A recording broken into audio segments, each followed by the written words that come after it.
Welcome to Just Curious Media. This is Zen Dog Training, a show dedicated to helping people train the dogs they love.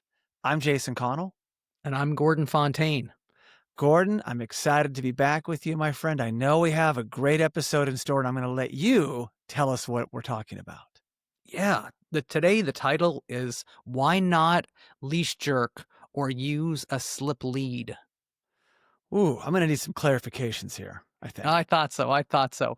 Well, I feel that there's a slip lead is essentially a rope with a little bit of a piece of metal at the end of it. Okay. And you slip that around their dog's neck, Mhm. and then it pretty much just chokes them. It just slips around their neck. They call it a slip lead, and it's a topic that's really important to me because a lot of shelters will give a client a slip lead on the way out the door. Wow. As a recommendation. And there's a good reason for doing that, but it's definitely not the tool you want to use for training your dog. Well, Gordon, when I go to the vet, they're quick to put on a slip lead. Well, that's right. So I recommend taking a slip lead and leaving it in the trunk of your car. So if you ever find a dog that you need to rescue or capture, you slip it around their neck the same way, like if you ever watch like an animal control officer needs to catch a wild animal, you slip that thing. It's like a noose. It goes around their neck, and then you tighten it up, and they can't move, and they're stuck. And it's putting pressure on the trachea, and it holds them firm. And so I'm sure that the veterinarian doesn't want your dog to escape while they're carrying into the they're room. responsible. Absolutely. And the shelter doesn't want your dog to escape on the way to your house. Right. But there's this old school slip lead training where the leash was put high on the dog's throat. And then you would like jerk or pop the leash or tighten it. And there's even a thing called helicoptering. I mean, terrible, terrible stuff. And so this tool perpetuates this old school punishment-based training that I just am totally against. Well, absolutely, especially coming from Zen Dog Training. I mean, I hate to admit this, but I've had dogs trained with choke collars and leash jerks. Agreed. And to tell you the truth, the actual choke chain, which is like a metal chain, is actually better than a slip lead. Why so? Because the chain, when put on correctly, the choke chain is designed to be put on the right way, that as soon as you zip it and it pops their neck, it opens up and releases. It loosens up. Correct. Immediately, but not the slip lead. It tightens up right on their sensitive trachea and holds them there. Terrible, you're right about the choke collar. It's got to be put on the right way. Some people do it the wrong way. Yeah, they teach you P for puppy. D is wrong. There's a way of doing it. I mean, I used to be a choke chain trainer, and I did this before, and I'm totally against using a choke chain, but I'm especially against the slip lead. And it's just like, it's happening. I'm seeing it more and more, and that's why I wanted to address it today. Yeah. Well, it seems like a hot button topic. And I think you even have a story to share, which I love. I love when you delve in and bring a story to light on the show. Picture the sweetest little pit bull puppy you can. Oh. Little brown thing, wiggly tail, kind of scared all the time, ears back, sweet, wants to play, wants to really nippy, but happy, wiggly, definitely easily scared, startled. All right. Okay. So I'm going to call this dog Frankie, little pit bull. Again, that little itty bitty pitty, they call him, like that.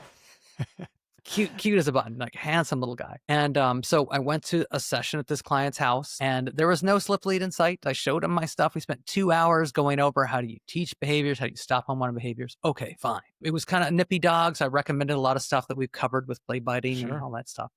Then they joined my puppy class. So they got another 1 hour with me explaining all these methods and put the leash on and use the right tools and a front clip harness and all that stuff we've talked about. Yeah. And then week 2 puppy class, Frankie's owners come in late.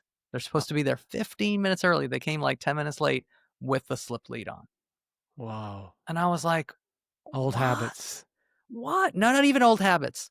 This is my favorite part. One of their friends said it worked great on their dog. It's like, and the problem was, the thing that upset me was that this puppy needed socialization. Right. It needed treats for confidence. It was scared. It was nervous. The whole visit, we had like an umbrella. We were hanging out in the stoop trying to give him treats when people walked by because he was so scared of people.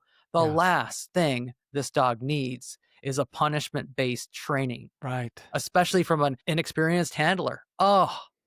And so I had him take it off. And after class, they were like, oh, I wish you weren't constructive with your feedback. And I'm like, it's so hard to be constructive with feedback when I worked with you one-on-one for 2 hours, showed you all my tools and equipment and recommendations, and then you did something different. I just didn't know what Mm. to say. Well, what's going on with Frankie now? I'm not working with him. Sorry to say. Mm. It's really a bummer. But what I want to do is I want to talk about this because Yes. if your friend says use a slip lead, I want to say, hey, dog trainers we don't like them. We don't like them for a lot of good reasons. A lot of reasons, as you spoke about there, and especially a dog like Frankie, who's already a little skittish, a A little new nippy. puppy. Yeah, Let's put it this way. I think we talked about this before, but sure. in the old school methods, and then when you were training a dog, they said you don't train the dog until they're 6 months old. And that's because the methods they were using were punishment-based corrective methods. Right. And you didn't want to break the dog's spirit. Sure. So for the first, whatever, you get the dog at 8 weeks, for the first 4 months, you let the dog just run amok and be crazy and nippy and do all this stuff and bond with you and feel like the world's a safe place. And then at 6 months, you break out the choke chain and start zapping them. Yeah. Now, I'm against all of that. I think training should start right away, day one. And the training should always be not just positive. There's negative outcomes too, but never startling, pain-inducing, fear-inducing type things, ever. Yeah. As you said, and you put it perfectly, you do not want to break the spirit of the dog. Of course. And that's like just brings a tear to my eye thinking about that. I know, Frankie, man, Yeah. Frankie, that sweet little. And I would say this, Gordon, do you think some of it's peer pressure? They're doing something, not getting the results. Someone says, hey, use this. And they're like, okay. And then people just kind of take advice from outsiders. Yeah, absolutely. I think it's a bit of a grasping at straws and being like, oh, it's not working. It's not working. And some of this is they're really soft clients. But what I wanted to talk about is so we know what a slip lead is. It's this little device. In fact, like you could even take a regular leash and thread it through its own handle. Put that on your dog's neck, and that's the same effect as a slip lead. Like it's literally choking them like a noose. And the idea is that you put the leash high on the throat when they position it. They put it right under the trachea, right under the throat, and then you jerk it and you pop it and you tighten it as a way to like punish the dog or to keep them from eating something gross off the ground. Right. And so while that may work, it's the best way to look at it is like spanking children. Yeah. It's like what mom would send their child to a school that's like, yeah, we do paddling. Yep. I'm sure some would, but then the questions become like, well, did my kid deserve it? Is my kid's fragile? Is his fault? Is he going to be scarred by the paddling that some stranger gave him? Like, it just seems to me like the easiest way to relate. It's like, yeah, I don't know. I'm sure the behavior might extinguish in front of the classroom, but then that kid might be traumatized a bit because they got paddled. That's the way they did in the 50s. Yeah, that's interesting how that is so archaic now to us. But when you and I were in grade school and middle school, people were getting spankings in school. So I wonder if this will carry over because of Zen Dog Training and other like-minded trainers, where we will look at this and say, you're doing slip leads? Like there's a point in time where it's just not going to be accepted. It's not accepted. It's not. It's Good. not. But what's killing me is that a lot of shelters, I mean, they're right. They don't want the dog to escape at the first roadside stop. Or bite someone inside of that setting, right? Right. Or just, usually it's escape. Like you know what I mean? They have them in the car and they're getting from the car to their house and they don't have any equipment yet. Got it. So there's darn good reason for using that. Short term. Like I said, put one in your car. If you find a dog you need to rescue, use that and you're guaranteed they can't escape. Yeah, got it. There's a thing called a martingale collar, which is really cool. We like that. Usually just recommend a flat leash and a front clip harness. But the thing is, this old school idea was that you would pop and jerk the leash to surprise or scare your dog to give him a strong no. Right. So he tries to drink out of the puddle, pop. He tries to, sniff the ground, choke him out. In fact, some trainers would even recommend like lifting the dog off the ground with that. Like, terrible. Just when you say it out loud, it sounds ridiculous. Yes. Yeah. So we don't want to use any method that causes discomfort, pain, or is based on this like punish first. It's not. We've done this topic on this before. It's not informative. It puts people in the wrong mindset. And so the stuff we've been talking about every time we do an episode, are you controlling your dog with the right tools and equipment? Right. Front clip harness, a good fitting collar. I saw somebody yesterday and the collar was really thin. It was like a 1/2 inch collar. So you really couldn't get your hand in there on an adult dog. So, we're moving to a 1-inch collar, a 1-inch leash. So you have more grip. And I'm saying it's totally okay to sometimes grab your dog by the collar and pry them off of, when they're nipping. Yeah. And it's okay to use the leash and use pressure on their neck to pull them away from a muddy puddle or goose poop. Some trainers Sure. say, don't do that. I'm saying, fine, just don't do it in a way that scares or startles or surprises them. Yeah. But I'm Yeah. definitely against this popping the The leash leash thing. jerking, leash popping. When you're working with an older dog or a middle-aged dog and someone's really lost and you see them firsthand popping the leash and doing these things. Oh, I Do you stop see them immediately. I'm like, hey, hey, immediately? hey, hey, hey, Here's the deal, though, from the dog's point of view, and I'll explain this to the client, Yep. is that if the dog is focused on the target or the thing, they want to bite or they want to jump, they want to get something, and all you're doing is jerking the leash, it doesn't communicate to them very well. It's just like, oh, I see my target and there's some painful stimulus. Yeah, I'm being Okay, delayed. I'm being Yes. and Yeah. hurt. And it hurts. Oh, that Yes. sucks. And so what I'm saying is we do our interruptions, and the interruptions are usually the 180 technique we've talked about before. And I Yeah. might do a 180 3, 5, 10 times in a row with a crazy puppy. And I'll do those interruptions in a way where the dog's eye contact is broken with the target. We break the eye contact. So there's a lot of things you don't want the dog to feel like they have to resist against the pull. Yeah. So you're really training the person, and Exactly.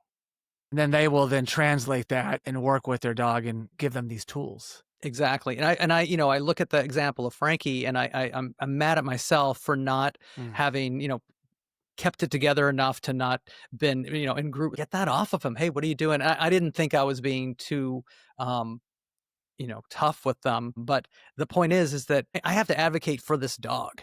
Yes. And so that, it's customer service based work, right? I want my clients to be happy. I want them to feel listened to and all that stuff. But if I have a client, and this is the third time I've been with them, I've done already 3 hours of time with this individual, and they're using a method that I told them to not do in the first visit. I didn't get upset, but you're definitely going to get my honest feedback of like, please take that thing off your dog's neck. Yeah. And that's in front of you. Just imagine when they're not in I front of you. know, Jason. And that's why I'm hoping the podcast, I hope my listeners Yes. tell others, Yes. Here's what you do instead. Okay. We have shunishment techniques. We have gentle interrupts. We can refocus. We can teach alternative behaviors. We can distract them. There's just five off the top of my head. There's mild punishers. That's 6. There's managing so it doesn't happen. That's 7. There's like 7 things I can think of in just this 1 minute. That's better than pop the leash, jerk them, make them feel uncomfortable, the equivalent of spanking them. And if someone really commits to any of the things you just mentioned, they're going to get these positive results. Yes. Like I said in previous episode, I think we've had clients just turn around play biting in a day or 2. Yeah, 48 hours. Yeah. But I have to say, listening to people who listen to that podcast and talk to me afterwards, it's simple, but it's not easy. Right. So that's why I have some online resources and videos online, and we have our online puppy course, and it includes all of our videos and guides. So people can spend just like $27, register for our online puppy course, and get all the online resources. So that's there for people if they need it. And this podcast is free. That's so right. Use it. Well, this has really been great, Gordon, tackling something that you see firsthand, and you're trying to take it out of all dog training. Anything else you want to cover on this episode? Yeah, let me just conclude it this way. I'm saying, we've talked about this before. Be nice. Yes. Be nice to your dog. Think about this as a relationship with a creature that doesn't speak your language. So jerking and being mean and even those methods are not desirable. The secret? Using the right tools and equipment to control your dog, control the environment, and control situations so that you teach your dog the lessons you want them to learn. Yeah. So that's where I want my clients to focus, with the front clip harness and the treats on the walks, and setting up a play biting session where you practice for 2 to 5 minutes where you're like, and you can do the shunishment, or and you can do an interruption, or you can do a mild punisher that we can talk about later, so that the puppy starts to learn, or the dog starts to learn, that biting is something you don't want. And you do that without harsh punishers or fear inducing techniques. Well said, Gordon. That's fantastic. Yeah, I'm happy that we're doing this episode. I hope that it helps. And if it's helped you out there, please contact Gordon. We'd love to hear your story and how maybe you got rid of slip leads altogether. Yes, yes, yes. Well, thank you so much for listening. Please be sure to check out the Zen Dog Training website, like Gordon said, loaded with great material. Also, check out justcuriousmedia.com for all the shows we produce. Gordon, until next time, my friend, great job. Thank you, Jason. I had a blast.